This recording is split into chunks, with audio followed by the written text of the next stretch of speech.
There are more than 2,000 elderly people currently caring full-time for their adult children, and many are raising urgent concerns about what will happen then when they're no longer able to provide that care. Yes, they're calling on the government to put long-term structures in place to protect their children's future. Juliet Keating, retired psychologist and full-time carer for her adult son, and Tony Murray, the founder of Before We Die campaign, join us now to discuss this. Thank you both so much for joining us on the show this morning. Tony, I suppose, first of all, I'd like to address the name Before We Die campaign. It's quite stark. Tell us the reasoning behind this. It was meant to be stark, and it was meant to cut through so that when you say to people, we're from the organisation, they know exactly what you mean. But also, it's very common for parents to ask the question, what will happen when we're gone? Who look after our sons or daughter? In my case, Aoife. So who look after her? So it is a topic of conversation. And very often parents will say, I know I'll be heartbroken, but actually I would nearly hope that my son or daughter would go before me because then I know they're safe. So those are the conversations that people like us have all the time. So the name came from that. Yeah. Tell us about Aoife. Aoife is 42. She has a very rare syndrome, very, very vulnerable. And one of the things that strikes you about her is that her horizons are quite limited. Home, her day service, her club. That's her world. And what the worry for us is that when we're no longer able to care, we're dead. Her service package will be put to tender. It'll go to a private tender. It'll go to a private company. It won't be in the leafy suburbs of Dublin. It'll be somewhere in the middle of the country where land is cheaper. So she will lose her family, parents, her family, her nieces and nephews, her service, her club, and the world that she lives in, gone in a 6-week period. That's the future. That's why we set up the organisation. When I knew you were both coming on yesterday, I rang my sister, who's a full-time carer to my nephew Oisín, who's 19, and I never once thought about the prospect of what would happen if Tanya ever passed or anything ever happened. And I asked her, is that something that she's ever thought about? And she said she's thought about it every single day for the last 19 years. And not only that, the support system that's around her, my own parents, what would happen if they went? And it struck me. And there's over 2,000 elderly children that have been looked after with carers. I mean, what are some of the stories that people have reached out to the organisation? I mean, there must be so many people going through something so similar. Well, the thing that struck me was there's over 2,000 people in their 70s. I'm now in that category. And 2,000 who are looking after adults, and we think that's an underestimate. Yeah. Over 500 are over 80. Last week, I came across a woman who's 97 looking after her son with Down syndrome. 97. And what age is he? He'd be, I'm assuming 40s or 50s. Well, 50s. Yeah. So we're almost used to this as parents. We get used to hearing this. But when I set the organisation up, I thought I'd heard every story. But one thing we would like to emphasise is that when you have a son or daughter with a disability, you meet incredible kindness, incredible support from friends, family, neighbours, service provider, frontline staff. But what we're finding is that the system, and I have to say the HSE in particular, are incredibly cruel. And the system is cruel that it doesn't value our children as a person. It just sees them effectively somewhere between a problem and then a for-profit commodity. God. And Aoife, as my wife constantly says, is a beautiful soul. An absolute beautiful soul. And she deserves better. And so a lot of parents of our age, I can't say about Julie's age, but my age, say, when do we retire? And there is no retirement for us. We're exhausted, and we do it because we love our daughter, absolutely. But we do want a future for her that's safe, secure. The obvious people to look after Aoife when we're gone is the service provider she's in. They know her, they know her friends, they could put a good mix together.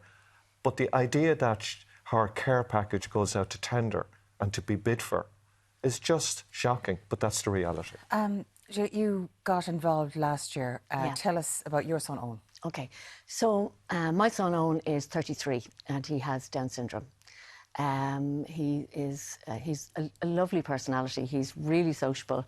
He's really caring, very protective of his family, particularly me.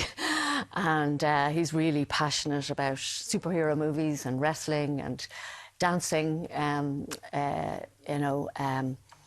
and when he has an older brother, Connor, and younger sister, Muireann, and when he was growing up, it was a really busy, lively household at that time. His cousins were down the road, his grandparents, and all the friends were in and out. And even though he was actually really quite ill, he had a lot of heart problems and the challenges of his disability. He really thrived in that kind of environment, but it's very different now. So it's all cute when they're young and they're playful, but then adulthood is a completely different kettle. Well, it's not. I mean, he's still brilliant, right? Yeah. But it's different like challenges. He had an environment that was really conducive to him. But now it's he's living with an older person now. Everyone's gone. So. Sadly, when the kids were teenagers, my marriage broke up. And then when the kids were in their 20s, they moved on into their own lives. His brother and sister, I have a grandchild now, all of that is great, and his sister's in London, and his cousins have all moved on, grandparents have passed on. And so for years then he was just with me, but then I remarried. But he's with us now, and my husband is a great support to me, and his father, Owen's father, kind of helps out in the background. But the caring responsibilities really land on me. It's exhausting. It is tiring. It gets more tiring as you get older. And Owen has enough kind of awareness to see that it's getting harder on me, particularly when we go through a bad phase. And that's not great for Owen. What I really want for him is to be able to live with friends of his same age who have an intellectual disability as well, supported by the services. And I want to be able to see him transitioning to that so that I can help him to do that while I still can, and to see him safe and secure and happy. And prepared for a time when I won't be able to care for him anymore. That's really what I want and why I got involved. Yeah. I mean, it's a terrifying thought emotionally what these adults with disabilities would go through if their primary carers were to pass. I mean, what does that look like in those days and weeks after that immediately happens? What does life look like for Owen if that ever is to happen? Yeah, it's really shocking.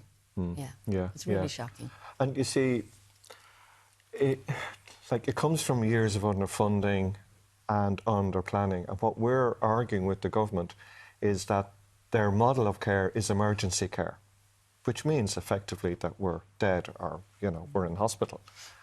And so, for instance, this year in the budget, there's 12 planned places in each of the CHOs. Now, most of your audience, you probably don't know what CHO. It's the area that you live in. So in North Dublin, where we happen to live, there will be 12 planned places.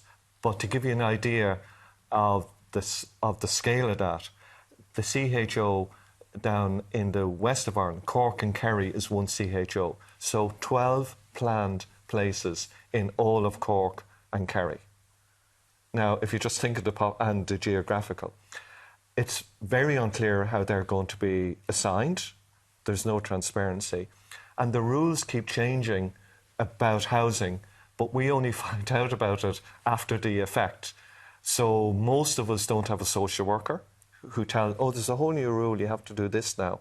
So I just discovered recently that Aoife has to go on the housing list, the Dublin City housing list, but sure, there's no houses.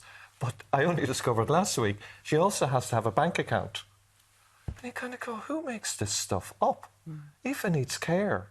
And a bank account, now she has one with me, but it's just a new rule. And just these things are put in place to stop you progressing. The burden of care, and the presumption is that family members will step in and will look after I'll contradict you there. person. the expectation amongst, I suppose, it's the HSE. daughter will do Yeah, it. well, I didn't want to say that to discriminate, because of course there's a lot of men out there as well that does it, and you indeed are. But it's we were completely told- impractical because, you know, I can't see how my son and daughter could possibly do what I do for Owen and still look after their own family and go to work and pay a mortgage. It's just, What it's not level of care practical. does he need? Well, he needs an awful lot of supervision and You support. said episodes, or We have.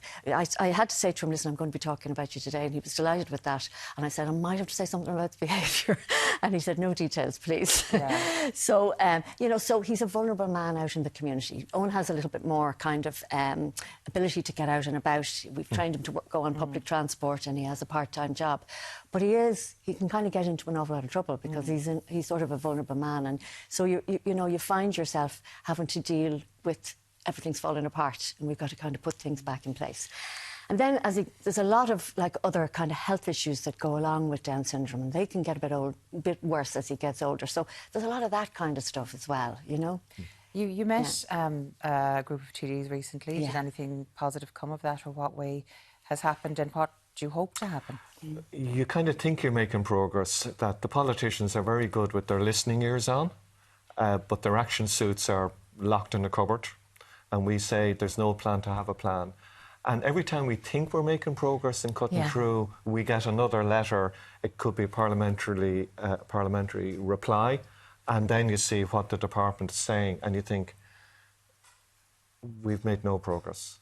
So the state is still essentially saying that the care is your responsibility. The HSE wrote to a mother who brought her child. She was broken. She brought her adult child to A&E and just said, I cannot do this anymore. They wrote her a letter which the HSE have refused to withdraw, which basically says that you, parents, are legally responsible to care for your sons or daughter indefinitely. Indefinitely. But the other side of that is that under GDPR and the Capacity Act, we can be told by a doctor or by whoever, well, I can't talk to you because Aoife is over 18, she's 42, so we can't talk to their you. battles, basically. So you have this kind of complete contradiction. Yeah. And that's the world we live in. Yeah, and we have had, you know, good meetings and really feeling we've been listened to, but then we'd be pretty demoralised sometimes then by some of these letters that come afterwards. If we want more information on the Before We Die campaign, where can we go? You can go to beforewedie.ie, you sign up.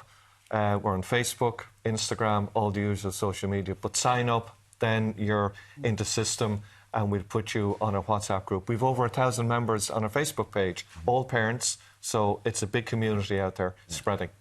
Guys, thank you very much Thank you so much, Tony and Juliet, for joining us on the show this morning. Thank you.